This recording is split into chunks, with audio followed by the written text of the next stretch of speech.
بسم اللہ الرحمن الرحیم السلام علیکم ورحمۃ اللہ وبرکاتہ۔ دوستو عزیز ساتھیو، آپ حضرات نے دیکھا ہوگا مسجدوں کے اندر جب نماز سے امام صاحب فارغ ہوتے ہیں تو بہت سے لوگ اپنے سر پر ہاتھ رکھتے ہیں۔ سر پر ہاتھ رکھنے کے بعد ہمیں کیا پڑھنا چاہیے، کیا نہیں پڑھنا چاہیے، اس تعلق سے عوام میں بہت زیادہ دوسری باتیں بھی پھیلی ہوئی ہیں۔ کچھ لوگ یہ کہتے ہیں کہ ہمیں سر پر ہاتھ رکھ کر کے یا قویو پڑھنا چاہیے، کچھ لوگ کہتے ہیں یا نورو پڑھنا چاہیے، کچھ لوگ کہتے ہیں یا باسطو پڑھنا چاہیے، کچھ لوگ کہتے ہیں یا عظیمو یا حلیمو پڑھنا چاہیے، اور بھی کئی ساری دعائیں بتاتے ہیں۔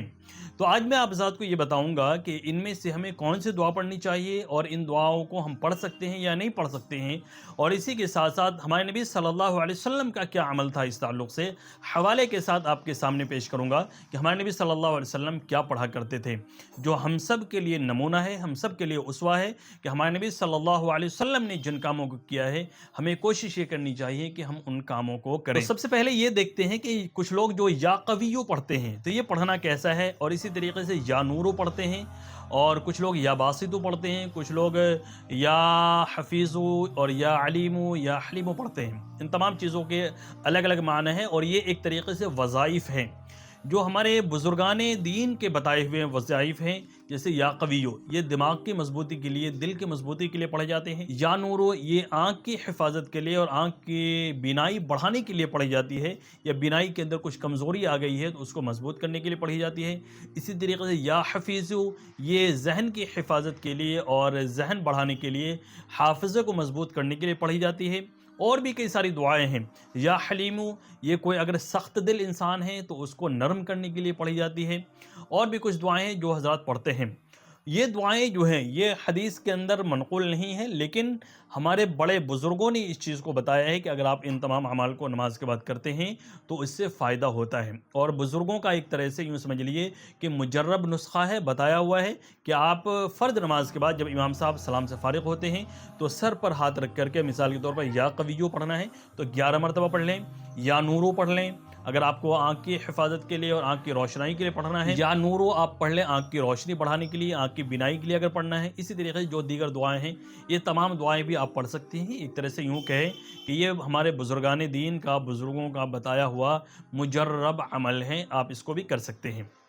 اب آئیے سمجھتے ہیں کہ نبی کریم صلی اللہ علیہ وسلم کا عمل اس بارے میں کیا ہے، نبی کریم صلی اللہ علیہ وسلم کیا پڑھا کرتے تھے۔ تو حوالہ آپ دیکھ رہے ہیں، علامہ طبرانی رحمۃ اللہ علیہ نے المعجم الاوسط نامی کتاب میں لکھا ہے، وہ لکھتے ہیں کہ جب حضور صلی اللہ علیہ وسلم نماز سے فارغ ہوتے تھے تو سر پر یا پیشانی پر، دونوں باتیں لکھی ہوئی ہیں، سر پر بھی ہاتھ رکھ سکتے ہیں یہاں اوپر کی طرف، اور اگر پیشانی پہ رکھنا ہے تو یہاں پر آپ رکھ سکتے ہیں، کہ یہاں پر ہاتھ رکھ کر کے نبی کریم صلی اللہ علیہ وسلم ایک دعا پڑھا کرتے تھے۔ آپ پہلے اسکرین پر اس دعا کو دیکھ لیں، یہ دعا ہے بسم اللہ الذی لا الہ الا هو الرحمن الرحیم اللہم اذہب عنی الہم والحزن۔ یہ دعا ہے، اس دعا کو آپ پڑھیں۔ اس کا ترجمہ ہے، اللہ کے نام سے شروع کرتا ہوں جس کے سوا کوئی معبود نہیں، بڑا مہربان ہے، نہایت رحم کرنے والا ہے۔ اے اللہ، مجھ سے فکر اور غم، ٹینشن کو دور فرما۔ آپ نے اس دعا کا ترجمہ دیکھا، کتنا خوبصورت ترجمہ ہے اور کتنا بہترین ترجمہ ہے۔ اگر کوئی انسان اس دعا کو پڑھنے کا اگر اہتمام کرتا ہے تو اس کی زندگی میں جو بھی پریشانی ہے کسی بھی اعتبار سے، وہ تمام پریشانیاں انشاءاللہ ختم ہو جائیں گی اگر اس چیز کو آپ معمول بنا لیں۔ اللہم اذہب عنا الہم والحزن، یہ آپ چلتے پھرتے بھی اس دعا کو پڑھ سکتے ہیں۔ بہت ہی خوبصورت، بہت ہی بہترین دعا ہے، اور خاص طور سے وہ لوگ جو ڈپریشن میں رہتے ہیں، ٹینشن میں رہتے ہیں، اور چاہے وہ کسی بھی اعتبار سے ڈپریشن میں ہیں، ٹینشن میں ہیں، دماغی اعتبار سے وہ پریشان حال ہیں، ذہنی اعتبار سے پریشان حال ہے، تو ان لوگوں کو ان دعاؤں کو چلتے پھرتے بھی پڑھنے کا اہتمام کرنا چاہیے، اور نمازوں کے بعد بھی پڑھنے کا آپ اہتمام کریں۔ تو ہماری پہلی کوشش یہ ہونی چاہیے کہ نبی کریم صلی اللہ علیہ وسلم نے جو اعمال ہمیں بتائے ہیں ان اعمال کو ہم سب سے پہلے نمبر پر رکھیں، اس چیز کو کریں۔ اور اگر بزرگان دین کا اور علماء کرام نے بھی جو مجرب نسخے بتائے ہیں، مجرب وظیفے بتائے ہیں، ان کو بھی اگر آپ پڑھنا چاہیں ایک اسپیشلی کسی چیز کے لیے،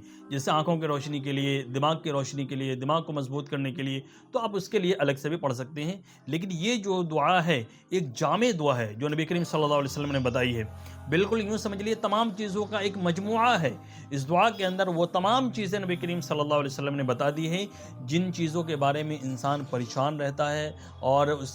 چاہے وہ کسی بھی اعتبار سے ہو، اپنے گھریلو اعتبار سے، سماجی اعتبار سے پریشان ہے، تو اس دعا کو پڑھنے کا اگر اہتمام کرے گا تو انشاءاللہ اس کی زندگی کے اندر تبدیلی ضرور آئے گی، بدلاؤ ضرور آئیں گے۔ تو نماز کے بعد بھی پڑھنے کی کوشش کریں، اور اسی طریقے سے چلتے پھرتے آپ جہاں بھی ہیں تو اس دعا کو پڑھنے کا اہتمام کریں۔ انشاءاللہ اللہ کی ذات سے امید ہے کہ آپ کی زندگی کے اندر